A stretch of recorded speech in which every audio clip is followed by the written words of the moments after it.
In the heart of a bustling city, where the sun kisses the earth with a golden warmth and the air hums with the whispers of ancient stories, there lived a man named Jide. He was a man of deep faith, a man whose heart was as true as the morning star. His best friend in all the world was a woman named Millicent, and their bond was a tapestry woven with shared laughter, secrets whispered under the moonlight, and a friendship that had weathered the storms of many seasons. Then came the day the sky fell. The news came not on the wind, but through the cold, stark voice of Harold, Millicent's husband. Jide. Harold's voice was a river of grief. Millicent, she is not doing well. The doctors have given up hope. They say there is nothing more to be done. Jide's world tilted on its axis. He rushed to the hospital, a place where the scent of sickness hung like a shroud.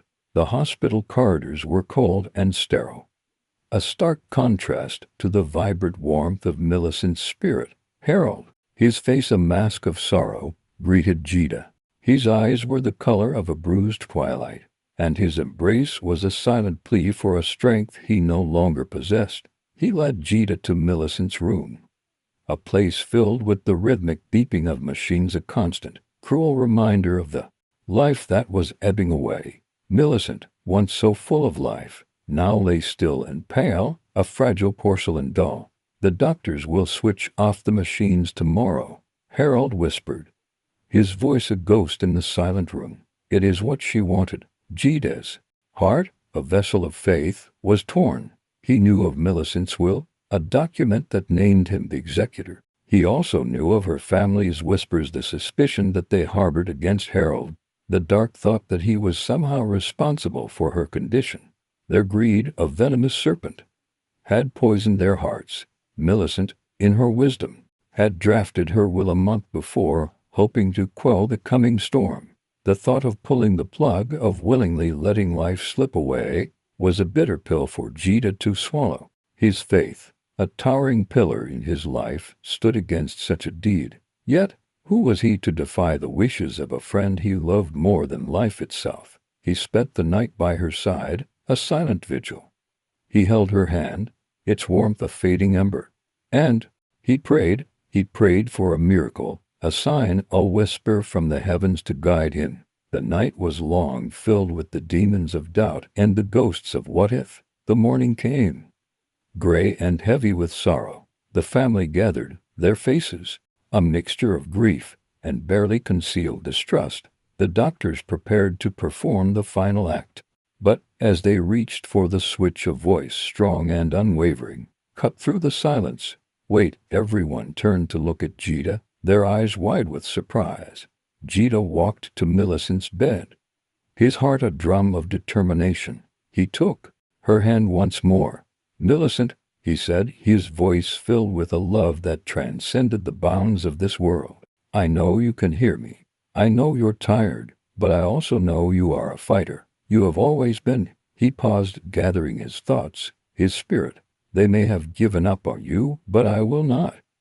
God has not given up on you. You are a child of the heavens, and your story is not yet finished.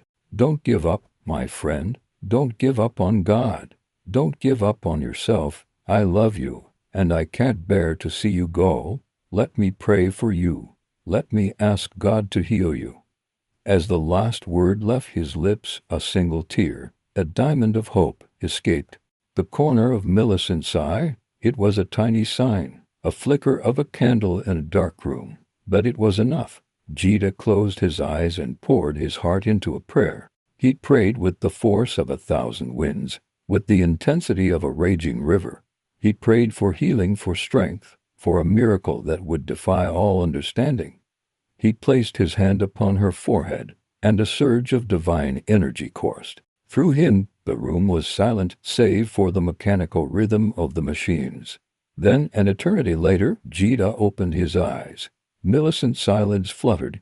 A gasp, weak but clear, escaped her lips. "Jide," she whispered. A collective gasp filled the room.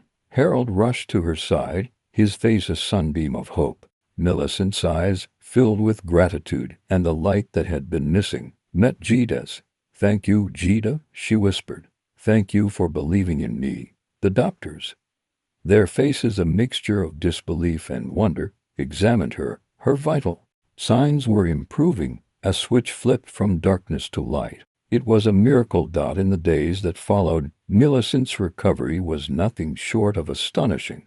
As she regained her strength, she spoke of the darkness she had been in, a place of despair and hopelessness. But then she had heard Jide's voice, his prayers. They had given her the strength to fight, to hold on. She had seen a vision of God, the divine confirmation that her time on this earth was not yet over. With her renewed strength and faith, Millicent was determined to live. But the tale did not end there. Jide, ever the faithful executor, began to unravel a tapestry of deceit. He discovered that Millicent's family, their hearts consumed by greed, had been subtly poisoning her for years. They had been plotting her death, hoping to inherit her fortune. Harold, too, had a secret, a past affair, a ghost of a mistake that had haunted him, and the fear of losing his wife had kept him from speaking his truth. The closer Jide got to the truth, the more dangerous his path became. He was followed, threatened, and one night attacked in the dark of the parking lot. But Jide, a man of faith and courage, refused to be swayed. He would not be intimidated. He would protect his friend. With the help of a private investigator, Jide pieced together the puzzle. The evidence was irrefutable. Millicent's family was brought to justice. Harold, in a moment of truth, confessed his transgression to Millicent. She, in a gesture of profound love and grace, forgave him, for she knew that in the end, love and forgiveness were the only things that truly mattered. Millicent emerged from the ashes stronger, wiser, and with a renewed appreciation for life. She had faced death, deceit, and betrayal, but she had also learned a powerful truth, that a friend's bond can be a powerful force, a bond that can be stronger than the ties of blood. And Jide, he remained her trusted friend, her unwavering confidant. He had fulfilled his role as the executor of her will, not in death, but in life, a testament to a love that was as deep as the ocean and as boundless as the sky. Do you think a friend can ever be closer to you than your own family?